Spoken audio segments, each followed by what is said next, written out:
یہ ابو داؤد کتاب المناسک سے ہے کہ حضرت ابو ہریرہ رضی اللہ تعالیٰ سے روایت ہے کہ حضرت صلی اللہ علیہ وسلم نے فرمایا کہ جو شخص بھی مجھ پر سلام بھیجے گا اللہ تعالیٰ اس کا جواب دینے کے لیے میری روح کو واپس لوٹا دے گا تاکہ میں اس کے سلام کا جواب دے سکوں۔ یہ کس جگہ ہے؟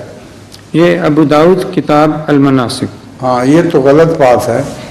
قرآن کریم کے دوسری آیات کے جو خلاف ہے، قطعی آیات کے خلاف بات ہو، جی اس کو اس حدیث میں ضرور کوئی غلطی رہ گئی ہے، راوی نے ٹھیک نہیں سمجھا یا کوئی بات ہوئی ہے، جی ورنہ قرآن کریم میں تو اللہ تعالیٰ فرماتا ہے جو فوت ہو جائے اس کو پھر دوبارہ دنیا میں نہیں بھیجے گا، جی اور حضرت صلی اللہ علیہ وسلم کو بار بار آپ کی روح کو بھیجے، یہ تو گستاخی ہے، جی اس لیے یہ حدیث یقیناً غلط ہے۔